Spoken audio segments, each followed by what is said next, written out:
প্রশ্নটাতে বলা হয়েছে এদিকে একটা পি ভেক্টর এবং এদিকে একটা কিউ ভেক্টর কাজ করতেছে এবং এদের মধ্যবর্তী কোণটা দেওয়া আছে হচ্ছে আলফা 60 ডিগ্রি।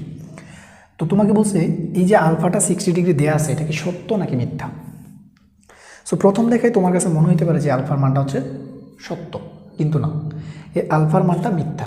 কারণ আমরা যখন সামুদ্রিক সূত্র দেখছিলাম তখন যে পি এবং কিউ এর মধ্যবর্তী কোণ আলফা বলছিলাম না, সেখানে পি এবং কিউ কিন্তু বিপরীত ক্রমে ছিল। তার মানে দুইটা মধ্যবর্তী কোণের মধ্যবর্তী কোণ হওয়ার জন্য তাদেরকে অবশ্যই বিপরীত ক্রমে থাকা লাগবে, একই ক্রমে থাকলে চলবে না।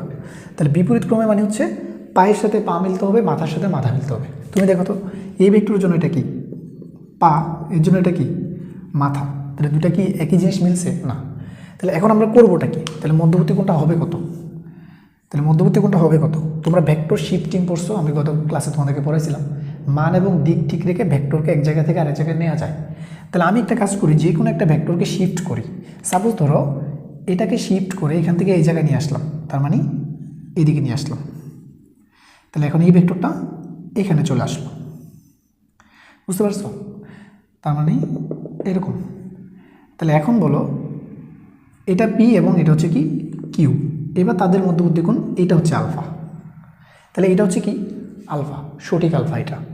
তাহলে এই কোণটা কত, এই কোণটা হচ্ছে 120 ডিগ্রি। কীভাবে, এই পুরো এক সরল কোণ এখান থেকে এই পর্যন্ত এক সরল কোণ না, এই এক সরল কোণ কত 180 ডিগ্রি, মানে হচ্ছে এইটা, এই পুরোটা হচ্ছে 180 ডিগ্রি।